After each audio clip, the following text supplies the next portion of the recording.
Para mim e para minha esposa, é uma grande alegria estarmos aqui, conhecendo mais uma parte da grande família de Deus que se espalha ao redor do planeta. E é fácil conhecer que a minha esposa, ela está com um chapéuzinho, desses que lá no sertão, muita gente usa, principalmente os vaqueiros, porque eles penetram naquelas caatingas, e então tem que estar revestido com aquela roupa de couro, inclusive com um chapéu assim, para não se ferir com aqueles galhos. Então, esse chapéu representa, é a coroa do povo sertanejo, né? Do sertanejo. Mas uma alegria muito grande. O nome da minha esposa é Ana Tereza, fica de pé, né? Os irmãos verem como Deus é bondoso comigo, né? E quero agradecer muito ao pastor Renato. Ele está em merecidas férias, então transmito o meu abraço a ele, ao Reinaldo, que nos acolheu neste culto, pela oportunidade de estarmos aqui. E também agradeço muito ao pastor Cornélio e à irmã Ema, que tem nos dado carinho, nos deu a graça de assumirmos o púlpito da sua igreja nesses 2 finais de semana para compartilharmos das coisas que Deus tem feito lá naquela região do Brasil chamada Sertão Nordestino. No sertão vivem cerca de 20 milhões de pessoas, enquanto que no Brasil, na população brasileira, nós temos cerca de 24% de crentes. No Nordeste, a gente abaixa para cerca de 16%. No sertão, irmãos, nós só temos 5,6% de crentes. Então, é uma necessidade muito grande. E no sertão rural, essa necessidade, então, se torna vergonhosa para a igreja brasileira. No sertão rural, nós temos 6 mil povoados, aonde nós podemos encontrar pé de coentro. O pessoal do sudeste não gosta de coentro, não. Mas não pode faltar coentro no feijão do sertanejo. Então você vai encontrar pé de coentro, mas não vai encontrar pé de crente. Porque são 6 mil lugares, 6 mil povoados rurais, aonde não há crentes, aonde nenhuma igreja está chegando para proclamar o evangelho. Então é um desafio muito grande, irmãos. É um grande desafio. E eu venho aqui para compartilhar com os irmãos o que eu chamo de o desafio macedônico do sertão nordestino. O desafio macedônico foi quando Paulo teve aquele sonho que foi a revelação de Deus, aquele varão macedônico dizendo o quê, queridos? Passa a Macedônia e ajuda-nos. E é isso que eu vim, é esse o recado. Tem que falar para o pastor Reinaldo que eu venho sempre visitando igrejas. Renato. Talvez seja uma profecia, né? Então, eu sempre digo que eu visito igrejas sempre com segundas intenções. Tá? As minhas segundas intenções é que os irmãos orem pelos sertões. E que também alguns de vocês possam fazer o que alguns irmãos da igreja do pastor Cornélio já fizeram. Dedicar as férias, porque nas férias nós temos um projeto especial e recebemos voluntários de todo o Brasil. E voluntários até de outras partes do mundo também. E dedicam 3 semanas para evangelizar uma cidade sertaneja, que nós previamente escolhemos, mapeamos. São as cidades menos evangelizadas. E nesses lugares você vai encontrar gente que conhece Jesus tanto quanto a gente conhece Pedro Alves Cabral. Pedro Alves Cabral foi o que ele fez? Certo. Quem era a esposa dele? Onde foi que ele nasceu? Com quantos anos ele morreu? Foi o que ele fez depois que descobriu o Brasil? Vocês não sabem? Não. Pois bem, tem gente que conhece Jesus da mesma forma, como a gente conhece Pedro Alves Cabral. Só conhece Jesus assim por alto, por cima, sabe que ele morreu na cruz, que ele ressuscitou, e não sabe nada a respeito dos propósitos do sacrifício de Jesus. Não sabe mais nada, irmãos. É uma tristeza.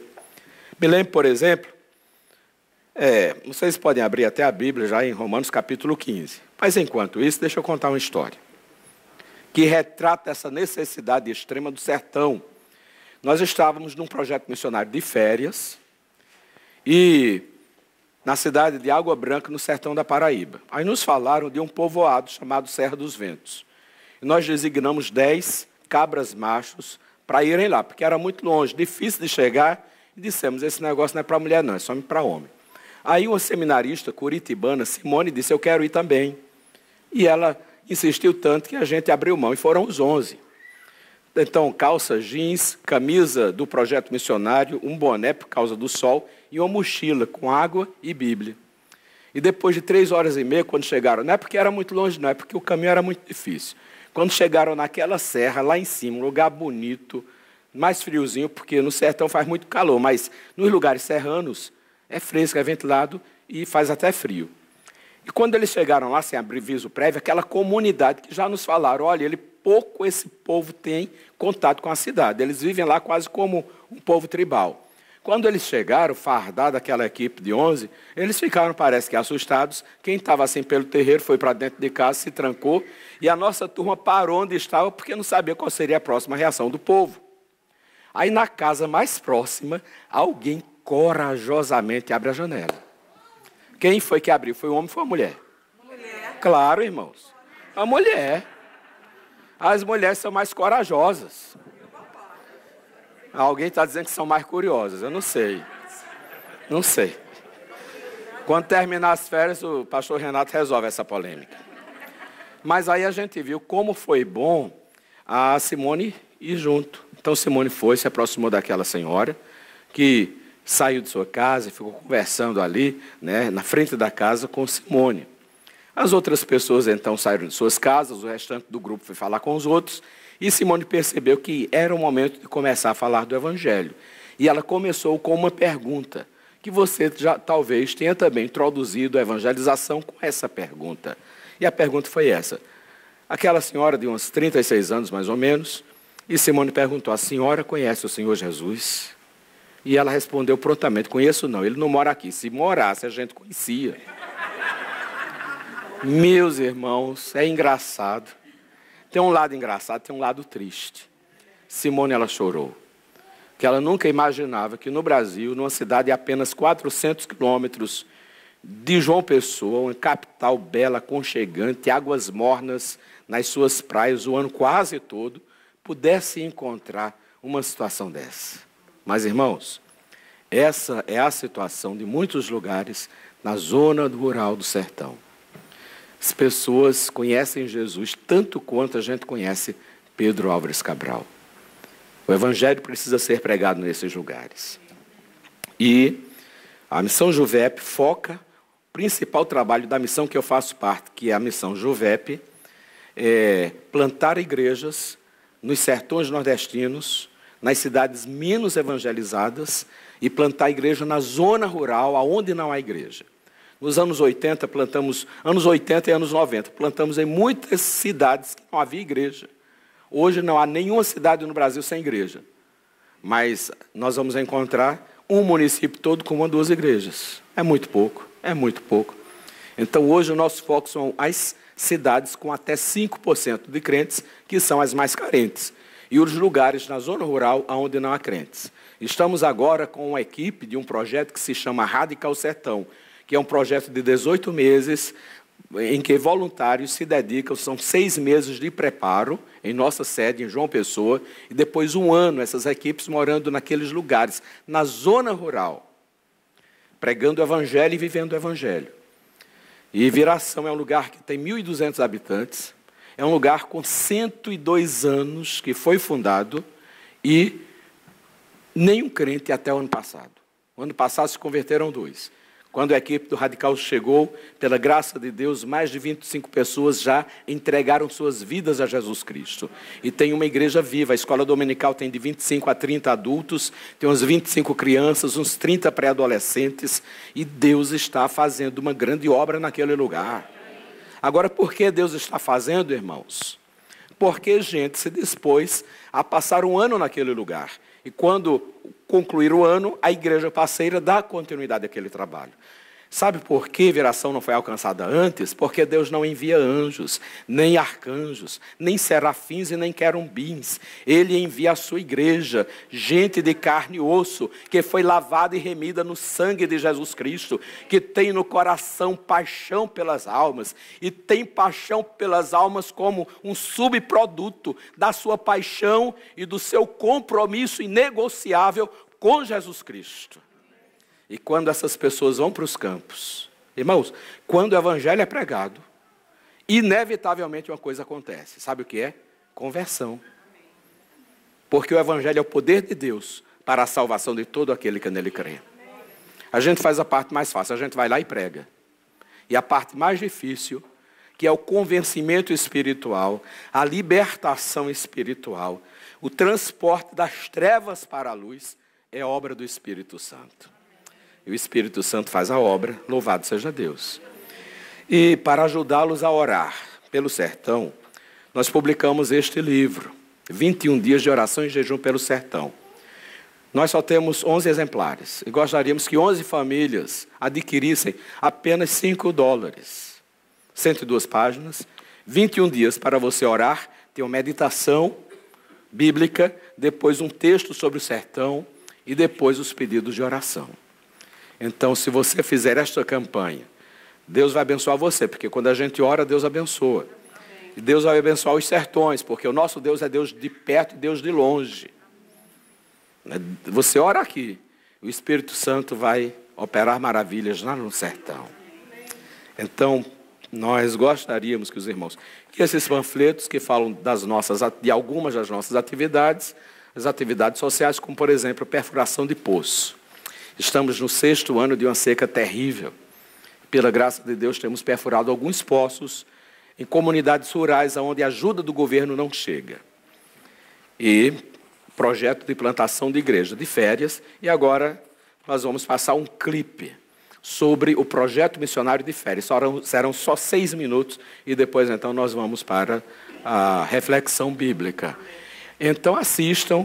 Você pode participar janeiro e julho, 3 semanas, tá certo? Sempre para plantar igrejas. E vai junto casal de missionários que fica residindo naquela cidade para consolidar o trabalho da evangelização que foi feita, discipulando, firmando na fé os novos crentes.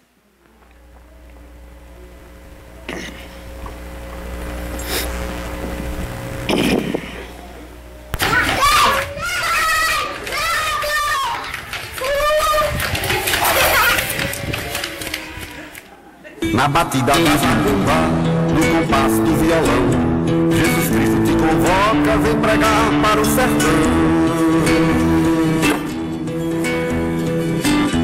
Imagina os teus chinelos nas estradas do Nordeste, tu levando as ruas novas do sertão e do agreste. Depois de cada horizonte, do mocinho ao mais velho, todo gente tão carente da mensagem do Evangelho. Vem, menino, mostra a tua luz, põe no velador, faz resplandecer, vem sem demora. O projeto missionário da Missão Juvep tem como objetivo plantar igrejas nos municípios do sertão nordestino com menos de 3% de presença evangélica. Ao longo desses 30 anos, nós temos mobilizado mais de 100 voluntários a cada mês de janeiro e julho. Temos alcançado mais de 164 cidades, mais de 70 igrejas plantadas e revitalizadas. Nós entendemos pela leitura do livro de Atos dos Apóstolos que Lucas não encerrou a história da igreja. Hoje, no século 21, nós ainda, a Igreja do Senhor Jesus, precisamos continuar fazendo essa tarefa de levar o Evangelho, o amor de Deus às criaturas. Nós entendemos que o amor de Deus pelo sertanejo é intenso e nós desafiamos a você a vir plantar conosco, a ter uma experiência fantástica de plantar plantar uma igreja no sertão, talvez falando para pessoas que nunca ouviram de Jesus, porque essa é a realidade também do nosso sertão. Venha estar conosco.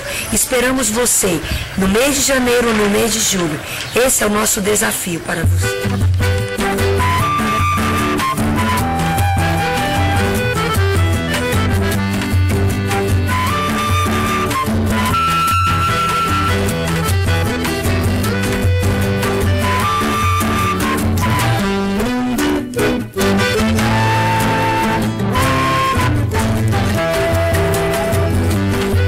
Corajoso e lance mão da porção de fé, porque é tua essa, creia, venha para as ruas ao certo. Olá, tudo bem? Meu nome é Nilton Ricardo, sou da Igreja Evangélica de Vilhar em Osasco, São Paulo. Estou aqui voltando de um dia de evangelização aqui no sertão. Estamos em Jamacaru e foi um tempo muito bom, porque hoje houve conversão. O ID de Jesus está sendo cumprido aqui nessa terra. Obrigado pela oportunidade de estar aqui, obrigado a Juvep. Um abraço a todos. Olá pessoal, meu nome é Alexandra, eu sou aqui do estado do Ceará mesmo, especificamente da cidade de Maranguape. A Juvep está sendo muito bom para mim, as palavras muito boas também, está mudando a minha vida e eu estou transmitindo isso para outras pessoas aqui da cidade de Jamacaru. Cidade muito linda, faz bastante frio, hoje está fazendo calor, mas bastante bom. E nós estamos evangelizando as pessoas e eu estou crendo que Deus vai operar milagres nessa cidade.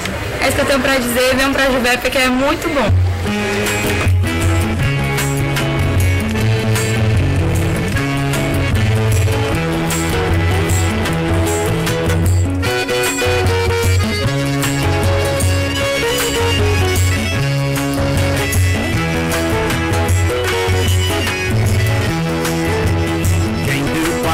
Nos dentes e a abordagem começou. Rio Grande do Norte, Mato Grosso do Sul, Brasília, Ceará, Paraíba, Rondônia, São Paulo, Paraná, Santa Catarina, Mato Grosso, Estados Unidos, Suíça, Guiné-Bissau, Maranhão.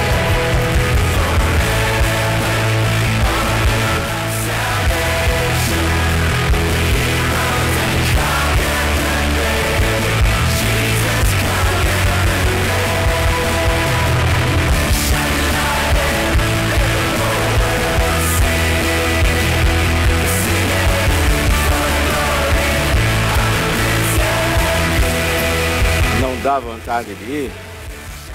Esperamos esta igreja conosco, através de alguns dos seus irmãos, dedicando esse tempo para ajudar-nos no plantio de igrejas. Queridos, vamos ficar de pé para lermos a palavra. Romanos capítulo 15. Nós vamos ler dos versos 14 ao 24. Diz assim a palavra de Deus. Meus irmãos, eu mesmo estou convencido de que vocês estão cheios de bondade e plenamente instruídos, sendo capazes de aconselhar-se uns aos outros. A respeito de alguns assuntos, eu escrevi a vocês com toda franqueza, principalmente para fazê-los lembrar-se novamente deles, por causa da graça que Deus me deu de ser um ministro de Cristo Jesus aos gentios, com o dever sacerdotal de proclamar o Evangelho de Deus, para que os gentios se tornem oferta aceitável a Deus, santificados pelo Espírito Santo. Portanto, eu me glorio em Cristo Jesus, em meu serviço a Deus. Não me atrevo a falar de nada, exceto daquilo que Cristo realizou por meu intermédio, em palavra e em ação, a fim de levar os gentios a obedecerem a Deus, pelo poder de sinais e maravilhas, e por meio do poder do Espírito de Deus. Assim, desde Jerusalém e arredores até o Ilírico, proclamei plenamente o Evangelho de Cristo. Sempre fiz questão de pregar o Evangelho, onde Cristo ainda não era conhecido, de forma que não estivesse edificando sobre a alicerce de outro. Antes, como está escrito, hão de vê-lo aqueles que não tinham ouvido falar dele, e o entenderão aqueles que não o haviam escutado. É por isso que muitas vezes fui impedido de chegar até vocês. Mas agora, não havendo nestas regiões nenhum lugar em que eu precise trabalhar, e visto que há muitos anos anseio vê-los, planejo fazê-lo quando for à Espanha. Espero visitá-los de passagem e dar a vocês a oportunidade de me ajudarem em minha viagem para lá, depois de ter desfrutado um pouco da companhia de vocês. Amém? Vamos falar a Deus que fale aos nossos corações. Senhor, fala aos nossos corações. Este é o momento da pregação da Tua palavra. E este é o milagre que o Senhor mais faz ao redor do planeta. O milagre maravilhoso da voz poderosa do Senhor, Criador dos céus e da terra, ser ouvida por corações humanos. E o nosso coração está sedento. Nós queremos ouvir Tua voz, sermos por Tua palavra edificados, exortados, encorajados para a glória do Teu santo nome. Ao final, Senhor, deste culto, ao voltarmos para os nossos lares, nós queremos voltar fortalecidos, com os nossos compromissos renovados com o Senhor e com um novo ânimo de fazermos a nossa parte em favor da evangelização dos que ainda não conhecem a Cristo. É a nossa oração em nome de Jesus. Podem sentar, queridos. Queremos falar um pouco sobre o desafio da evangelização dos não alcançados. Meus irmãos, Paulo escreveu esta carta já nos últimos anos do seu ministério. A igreja de Roma era uma igreja que Paulo desejava muito conhecer. Já no primeiro capítulo, ele já manifesta esse desejo do seu coração e, mais uma vez, no texto que lemos, ele renova essa palavra do seu anseio de conhecer aqueles irmãos. Paulo amava aqueles irmãos, apesar de nunca ter ido a Roma até aquele momento. E Paulo, ele escreve esta carta com alguns objetivos. E um deles era de convidar aquela igreja a ir com ele, participar junto com o apóstolo de um projeto que estava aquecendo os seus corações. E no verso, você pode ficar com a Bíblia aberta, por favor? No verso 24, Paulo diz, eu vou à Espanha, e no caminho eu passo por aí, visito vocês, terei um tempo de mútua edificação, e depois eu quero que vocês me ajudem a ir para a Espanha pregar o Evangelho. John Stott, comentando esse texto, ele diz que quando Paulo fala no verso 24, eu quero que vocês me ajudem, tem outra versão que diz, quero que vocês me acompanhem até a Espanha. E essa palavra de Paulo é uma palavra carregada de compromisso. Paulo está aí nessas entrelinhas dizendo àquela igreja, e aqueles irmãos certamente entenderam que Paulo queria o compromisso daquela igreja nesse projeto de levar o Evangelho aos confins da terra. Eu imagino que quando Paulo ouve a respeito daquela igreja, percebe que ela não é uma igreja perfeita, mas Paulo percebe que é uma igreja saudável. A essa altura, a igreja de Roma estava com umas 3 décadas que havia sido fundada. E Paulo então imagina, uma igreja já com 3 décadas e uma igreja saudável não pode ficar apenas nos limites da sua cidade, ou nos limites da sua nação. Esta igreja precisa cumprir o mandato do Senhor e fazer a sua parte para que o Evangelho chegue aos não alcançados, para que a pregação de Cristo chegue aos confins da terra. E Paulo está convidando literalmente a igreja de Roma a ir com ele aos confins da terra, porque naquela época não havia conhecimento de mundo habitado além da Península Ibérica. Então, Paulo escreve esta carta, e uma das intenções é esta, que Paulo chama aquela igreja.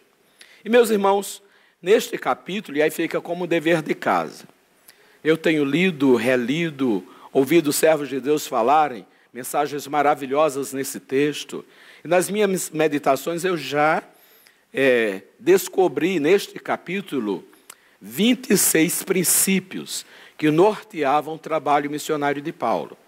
E eu falo que a igreja do século 21 que está ancorada na Bíblia. Os princípios bíblicos não caducam, não são como os remédios na farmácia que perdem a validade.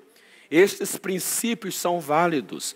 A igreja precisa debruçar-se sobre este capítulo para aprender com Paulo os princípios que devem nortear o seu esforço para cumprir a sua parte quanto à evangelização do mundo.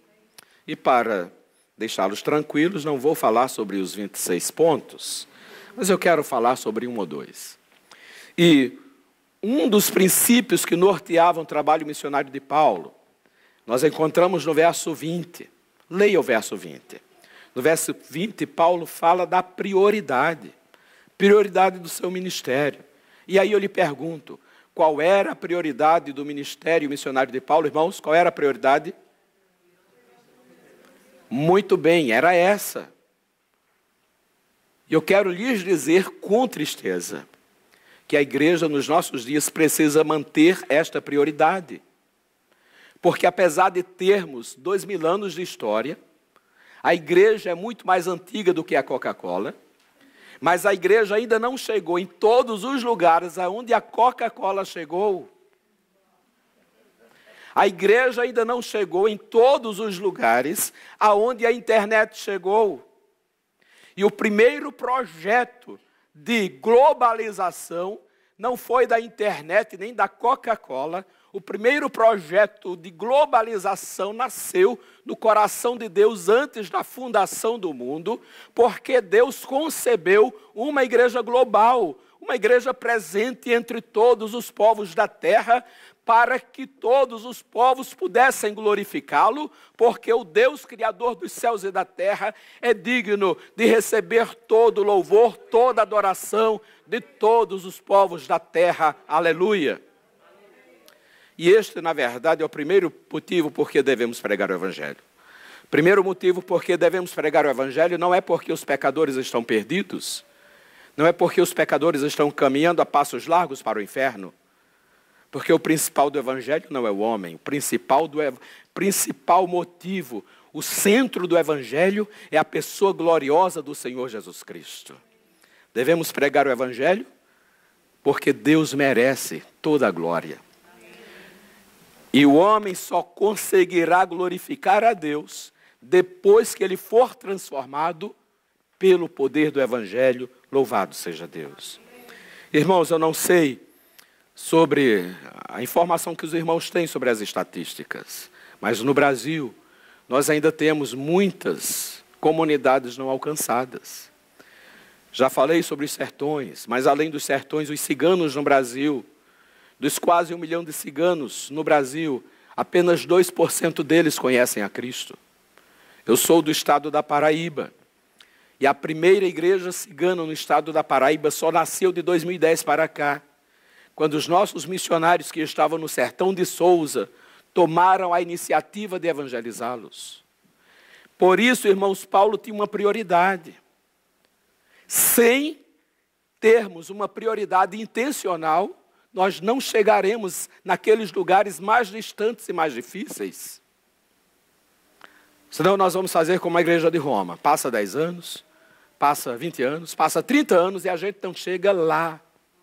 E Paulo está escrevendo e dizendo, igreja de Roma, vocês precisam chegar lá, porque lá tem pessoas que nunca ouviram o Evangelho, povos intocados pelo poder de Deus, que não glorificam a Jesus Cristo. Precisamos ter intenção, precisamos ter uma prioridade intencional. Ou seja, nós não vamos ficar esperando que uma porta se abra, que surja uma oportunidade, não. Intencionalmente nós vamos definir diante de Deus que chegaremos lá. Os povos não alcançados são muitos. Nós podemos escolher entre eles. Nenhuma igreja vai alcançá-los na sua totalidade. Mas uma igreja pode alcançar 1, pode alcançar 2, pode alcançar 3 povos que nunca ouviram o Evangelho. Esta prioridade precisa estar no nosso orçamento, precisa estar presente nas nossas orações, precisa estar presente no pulsar do nosso coração. precisa também estar presente nas lágrimas que correm dos nossos olhos. Prioridade. Nós temos também no Brasil, por exemplo, as comunidades quilombolas. Por onde eu viajo, eu faço essas duas pesquisas que vou fazer aqui para os irmãos. Eu já sei a resposta, mas vou fazer a pesquisa. Quantos irmãos aqui oram pelo menos uma vez por semana pela salvação de ciganos? Levanta a mão. Quantos irmãos aqui oram pela salvação de quilombolas? Não é carambolas, não. Carambola não precisa de oração. É quilombola. Sabe o que são os quilombolas? São as comunidades afrodescendentes. A gente estuda em história do Brasil os quilombos. Estão divididas em 5.000 comunidades e a região brasileira que abriga o maior número é exatamente o Nordeste. Não mais do que 2% dos quilombolas conhecem a Jesus. A igreja brasileira não tem orado ainda por ciganos e por quilombolas. Um dos motivos é que não chega a informação. Nesses últimos 8 anos é que está começando a surgir iniciativas em favor deles. Eles precisam. Se nós não tivermos prioridade intencional, nós não chegaremos a eles. Meus irmãos, mas há outro desafio também que o texto bíblico nos mostra. Verso 16. A gente começando do verso 15, já as últimas expressões do verso 15, diz assim: Deus me deu a graça, Paulo dizendo, Deus me deu a graça de ser um ministro de Cristo Jesus para os gentios, com dever sacerdotal, noutra tradução diz assim, com sagrado encargo de proclamar o evangelho de Deus, para que os gentios se tornem oferta aceitável a Deus, santificados pelo Espírito Santo. Aqui nós encontramos outro dos 26 princípios que norteavam o trabalho de Paulo. Um deles, como nós falamos, era prioridade clara, prioridade intencional. Paulo intencionalmente dirigia-se para os lugares onde Cristo não tinha sido ainda anunciado. Mas outro princípio que movia o coração do apóstolo era o sagrado encargo. Esta expressão cunhada pelo Espírito Santo no texto sagrado diz respeito, o pano de fundo desta expressão está lá nos sacerdotes do Velho Testamento. Não quaisquer sacerdotes, mas aqueles sacerdotes que eram fidelíssimos a Deus, aqueles sacerdotes que estavam prontos a arriscar suas vidas pelo zelo pelas coisas sagradas, aqueles sacerdotes que estavam prontos até mesmo para morrer em defesa do nome do seu Deus e em defesa das coisas do seu Deus. Então Paulo empresta esta ideia, este conceito veterotestamentário, e ele diz, Deus por sua graça me confiou o sagrado encargo de pregar o evangelho de Deus aos gentios. Paulo está dizendo, eu sou como um sacerdote, Deus me fez um sacerdote para levar o evangelho aos gentios, para apresentá-los como oferta ao Senhor. E esta oferta ao Senhor será aceitável a Deus, não por minha causa, mas pela obra que o Espírito Santo fará nos seus corações, mediante a pregação do Evangelho. A pregação do Evangelho é a minha parte, e eu estou pronto a cumpri-la sacrificialmente. Eu estou pronto a pagar o preço que for necessário, que me for exigido. Eu estou pronto a arriscar, a viver qualquer perigo, mas eu vou pregar o evangelho aos gentios, e os gentios serão como oferta aceitável a Deus, porque quando ouvirem o evangelho, o Espírito Santo fará uma obra de transformação, de salvação nas suas vidas, capacitando-os a viverem para a glória de Deus. Sagrado encargo. Este sagrado encargo, irmãos, não foi confiado apenas a Paulo, foi confiado à igreja. Nós precisamos resgatar a teologia do sacrifício, a teologia da renúncia, o estilo de vida proposto por Jesus Cristo e pelo seu melhor imitador, Paulo. É um estilo de vida marcado pela renúncia, pelo sacrifício, não sacrifício pesado, não sacrifício regado por lágrimas de dores apenas, mas um sacrifício marcado pela alegria. Aquela alegria que o apóstolo Paulo manifestou quando, por causa da sua obediência ao sagrado encargo, estava preso. E lá na prisão ele escreveu uma carta marcada pela alegria, marcada pela celebração. Ele escreveu esta carta a qual igreja, irmãos? Igreja aos Filipenses. O apóstolo na prisão, por causa do sagrado encargo, por causa do evangelho, por causa da evangelização, na prisão, tolhido da liberdade, ele escreve: estejam sempre alegres, alegrem-se no Senhor. E quando a gente lê a carta aos Filipenses, a gente percebe o coração de Paulo naquela prisão, mas cheio de alegria, cheio de entusiasmo, daquela alegria que vem do Senhor, daquela alegria que não depende das circunstâncias, não depende das ameaças, não depende daquilo que está à minha volta, mas aquela alegria que está baseada numa pessoa maravilhosa que está conosco até quando atravessamos o vale da sombra e da morte, e o nome desta pessoa que traz uma alegria sobrenatural ao nosso coração se chama Jesus. Louvado seja Deus. Jesus. Então Paulo disse: Deus me confiou um sagrado encargo. E este sagrado encargo foi fruto da graça de Deus. Irmãos, Deus confiou à igreja o sagrado encargo da evangelização do mundo.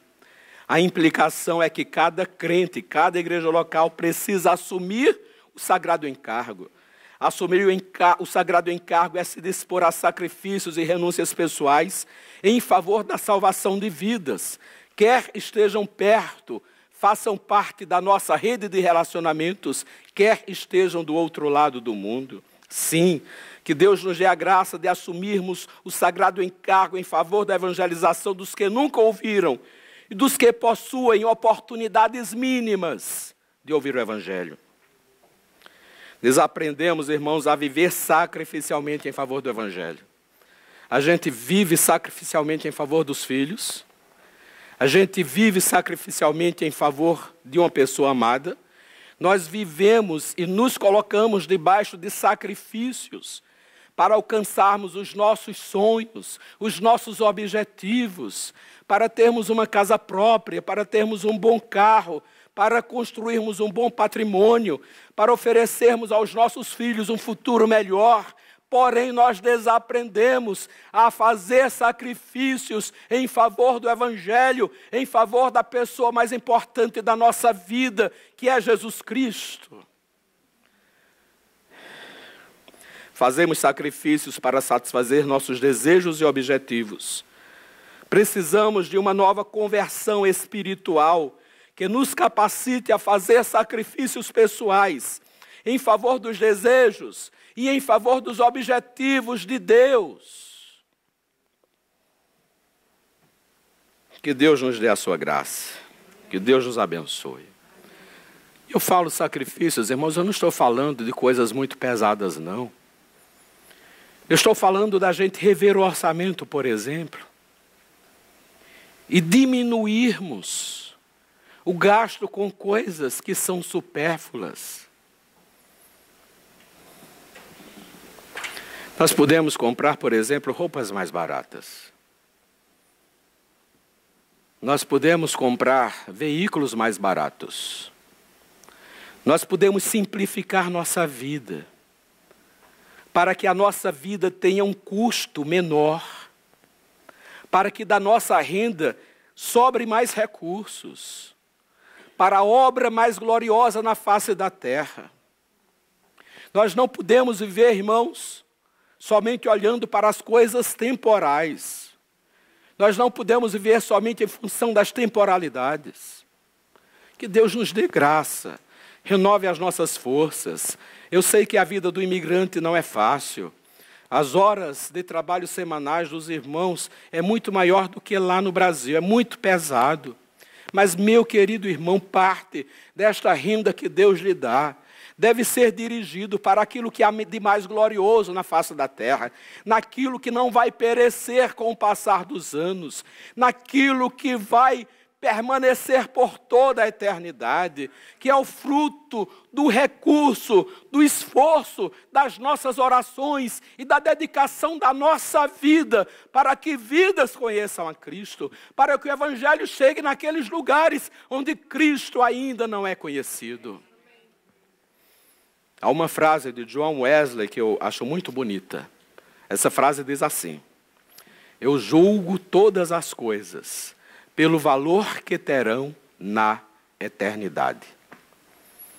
E saiba que tudo quanto Deus nos dá,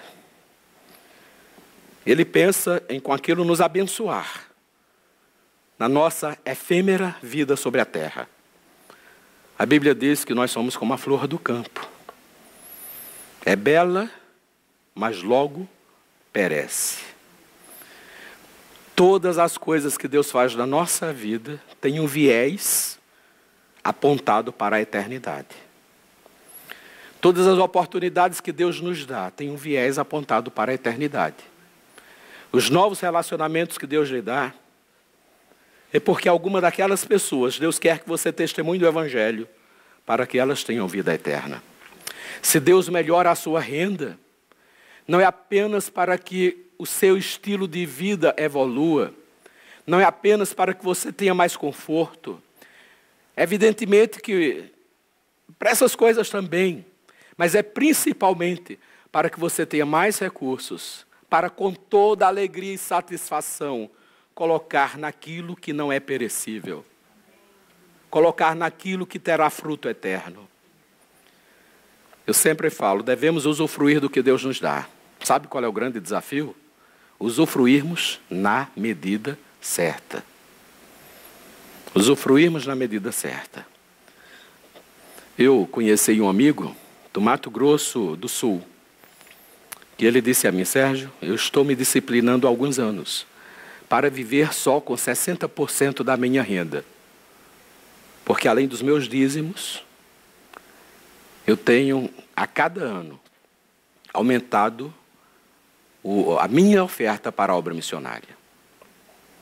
Talvez você não possa trabalhar com esse percentual, mas eu tenho certeza que cada um de nós pode oferecer mais para missões. Você pode orar mais para missões, você pode dispor de mais recursos financeiros para o sustento de mais missionários. Nós podemos. Não faremos isto se o Espírito Santo não mover nosso coração. Não faremos isto se não formos quebrantados. Porque a cada dia nós somos espremidos pelas demandas das temporalidades. Mas o crente precisa estar olhando para as coisas que são eternas.